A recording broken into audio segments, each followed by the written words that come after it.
You know, the Sonic series had a rad transition to 3D.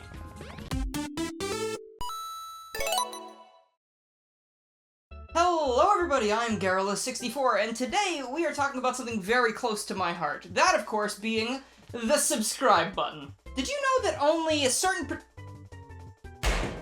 No, not that. Although that is pretty important as well, you should do that. But I was actually talking about Super Sonic 64, the father of 3D platformers.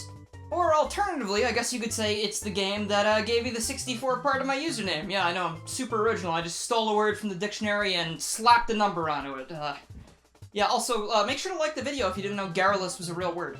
Back in 1996, after the major success that was Super Sonic World, the devs over at Sonic Team decided that they wanted to really wow people. So after tirelessly toiling away in their underground video game labs for 6 whole years, they finally did it. They invented the third dimension.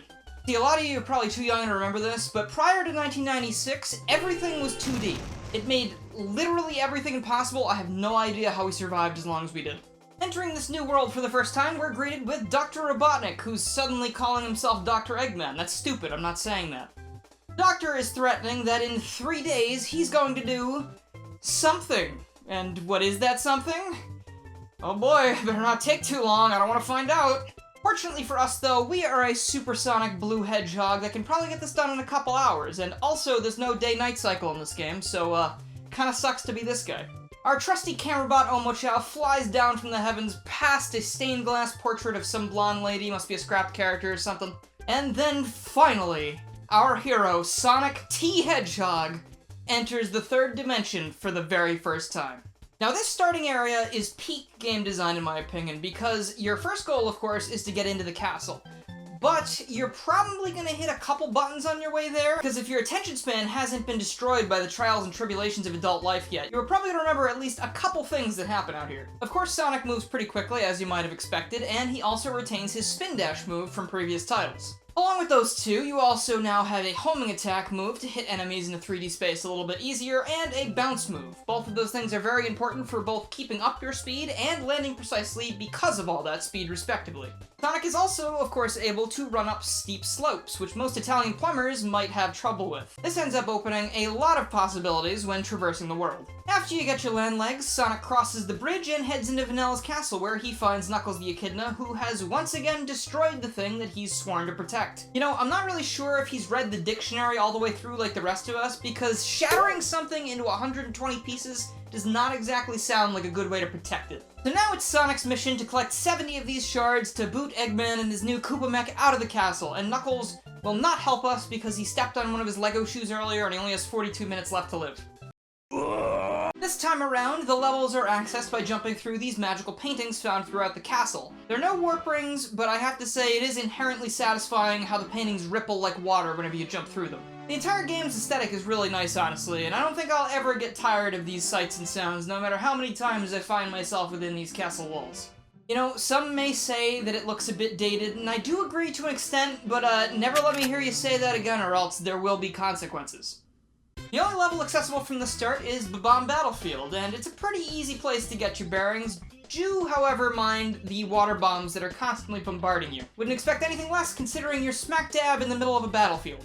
Looking around this area, you'll find several things trying to oppose you, such as Motobugs, bombs, and Zaz's moon. But thanks to the glorious third dimension, none of them pose very much of a threat, so just swerve around them to your heart's content. According to our good buddy Tails, there's a big bad bastard at the top of this mountain that's causing some trouble on his break from the golf course. So, doing as we all would do, we head up there to make a citizen's arrest.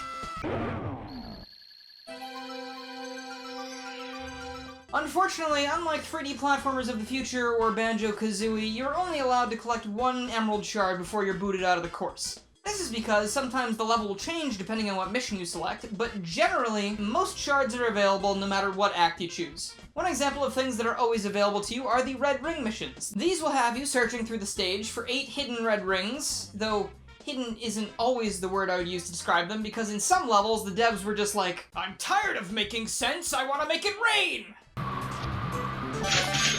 I don't have too much trouble with these since I've played this game 1.5 million times at this point, but for a first timer, a lot of these missions are going to be pretty annoying. And I'm not ashamed to admit it, some of them just take so long and are so annoying or tedious that I just skip them entirely even though I know exactly what to do already, so don't feel bad if they give you a hard time. A lot of the time though, you will just stumble upon shards floating in the middle of a stage, but other times you'll have to complete certain objectives, such as defeating a boss, racing a familiar face, returning lost children, evicting an eel from its home, climbing a clock or mountain the upwards of 5 times with almost no differences whatsoever. Yeah, okay. Just because I love this game does not mean I think it's flawless. Now, since the stuff that I don't like definitely is outweighed by the stuff I do like in this game, give me a second here to be critical about my favorite game of all time. How's about water levels? Very frequently, they are not a fun mechanic, and they are no exception here. There are 2 dedicated water levels in this game, and one of them, Dire Docks, I go out of my way to not play at all aside from the 1 shard that you are forced to collect to continue with the game.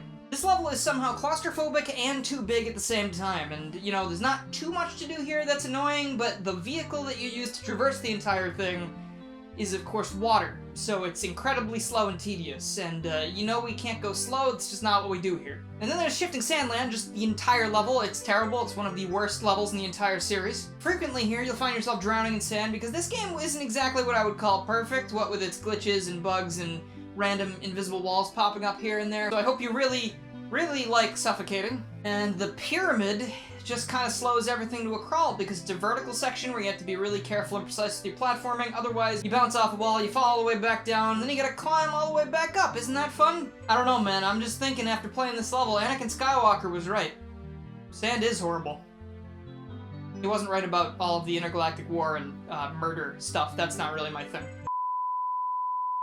Hazy Maze Cave used to be a big issue for me, just like Shifting Sandland, but now it's pretty much just the red springs and 100 springs that are a problem. See, if you like hunting for single springs within enemies in the depths of a labyrinth, boy, does this stage have a present for you. The red spring mission in this stage is also a slog. You have to use one of these elevators to slowly ascend up the cavern and collect them all one by one. I mean, I guess it's okay if you're like a taskbot or something, because you're a robot and you don't feel pain, but I am a fleshy, mortal being, and I feel nothing but that. Now, back on the subject of Tall Mountain and Tick-Tock Clock, I alluded to that earlier. That was not an exaggeration. You literally just need to run up those 2 levels almost the exact same way, like 5 or 6 times. Sure, you might be able to do a little bit of different movement on the way, or try to do some different tricks here and there, but like, let's not kid ourselves. Like, this gets boring after the first try, right? So let's look at Tall Mountain first, okay? So in the first act, you run all the way up the mountain, and you get a shard at the very top. And then the second act starts, and you run all the way up the mountain, and you get to the top, and you pick up a monkey, and then he brings you to a shard. It's the exact same thing, and this is definitely a place where if you could collect multiple shards at the same time, you could definitely make this a little bit easier on the player, but that's just not how it works. I mean, what are the odds? This is literally the only instance where seeing a chimp doesn't make me irrationally happy.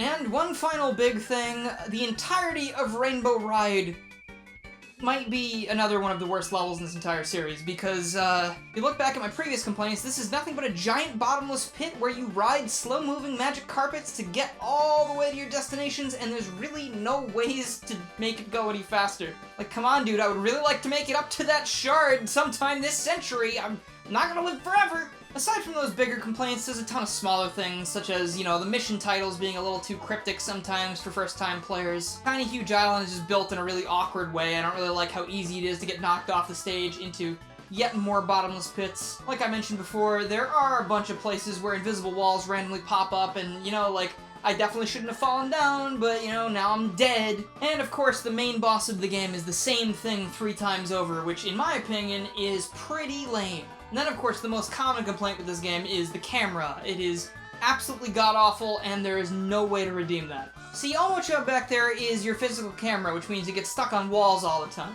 And, I mean, wouldn't be a problem if you could just phase through walls like a ghost or something. I mean, I'm sure that could be arranged. Murder stuff, that's not really my thing. Alright, so now we're gonna get to the good stuff, which is, almost all of it. Pretty much every level, aside from the ones I just mentioned, are amazing. I love Womp's Fortress. I think it's incredibly well designed, and I'm kind of questioning why it's not the first level of the game. It's definitely an easier stage than the Bomb Battlefield. I think the only difference is that it's over a bottomless pit, so maybe they thought that'd be a little bit too hard for the first time you're playing. Every shard is easy as pie to grab, and doing it really fast makes me feel like a speedrunner or something. Look at me, Mom! Bottom of the leaderboards! The slide stages in this game are really fun and engaging. They're a nice break from the regular platforming, and you know, they are a little bit challenging here and there. I just feel bad for Sonic getting all those rug burns. And the boss levels. Let's talk about the boss levels real quick. They're just these gigantic obstacle courses that admittedly are a little bit lame in terms of like aesthetic design, but are so much fun because you're running through these things and doing everything you've learned so far and just like nailing tricky jumps on timed platforms until you finally get to Robotnik's doorstep and just teach this man a lesson. I know all three of the boss fights are exactly the same for the most part, but chasing down the mech's tail and throwing him face first into explosives, it's just very cathartic after a long time of Dr. Robotnik being a huge dingus. And I've heard of going out with a bang, but I think this might be a little bit too literal for the Doctor's tastes. I'm gonna lump a lot of stages together for this next point because I'm talking about controls. See, a lot of people don't like the controls of this one because of the games that come after it, but once you get the hang of this thing, these levels go from metaphorical sandboxes to literal sandboxes, where I'm building whatever extravagant castles I want, and no one can stop me. And if that didn't make any sense, I don't blame you, because I don't make sense 90% of the time. But what I meant was, you can tackle these stages in a variety of different ways, which makes repeat playthroughs all the more enjoyable, because you discover new ways to do things. I'm talking change up the order of shards, approach them from a different angle. If you can dream it, you can do it! Or die trying. It's just a part of life, don't worry about it. Alright, so I've gushed long enough, let's finish this thing. After you collect 70 shards, you're able to face the final Robotnik, which is exactly the same as the previous two, but oh no, this time he takes 3 hits instead of 1! Whatever will I do? Oh, I'm gonna style on him! Back outside the castle, Sonic frees Tikal from her stained glass prison, and the two re-enter the castle for some much-needed rest and relaxation. Also, Sonic later confirms the two worlds theory. Let's go home! To the planet as cool and blue as me! Clearly he's talking about Earth, which means this whole game took place on Sonic's world, so checkmate, lore deniers. So it shouldn't come as a surprise at the end of this video that this is one of the biggest comfort games I have in my arsenal. I know I've voiced several complaints about it today, but it's pretty easy to dodge all that stuff I don't like and collect 70 shards, so I know if I'm ever in dire need of it, I can boot this game and just have a great time when I need it. It definitely says a lot about a game when you can just turn it on and immediately feel better when things are getting you down. And I know a lot of you guys probably have a game like that too, and I would love to hear about them in the comments below.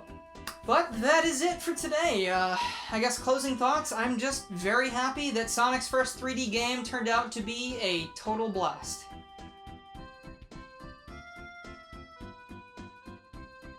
Man, it must be nice to live in Fantasyland, huh? I got you guys pretty good, right? That was actually a video about Mario 64, my favorite game of all time, and not Sonic. I bet... Surprise! But yeah, I just really wanted to make this video because I love that game a lot, and if you made it this far, please let me know down in the comments. You know, you're a lot cooler than everyone else who didn't make it this far. It's almost like you're in a cool little secret club. But anyway, that's gonna be all for today, so if you like this video and you haven't already, please make sure you subscribe, click the bell, follow my Twitter, and join the Discord to keep up with more... whatever this was, and other things that are like whatever this was, because I do a lot of things. I'd also like to give a huge thank you to my current supporters, who are Mailman19, The Ghost, Kaido the Samurai, Danny Lee Dauber, Mike TGC, Chaotic Mercenary, Akira the Silencer, Random Name, T-Bone APH, The 7 Superstars, Crystal, Tylol Tech Guy, PM13, Crazy Sean DX, Chaos, Jeremy, Dork in a Hat, Mega Traffic Cone. And on Patreon, we have T-Bone APH yet again. Thank you guys so much for the support, I really appreciate it, and also, of course, thank you to everyone who's supporting me in the $1 tiers. Remember, even $1 helps a lot, and if you go and click the thing up there, or the join button below the video, you can check out the different tiers you can join, and you get access to things such as blooper episodes when they happen, and some exclusive stuff in the Discord. Thank you guys so much for watching, and I will see you guys next time.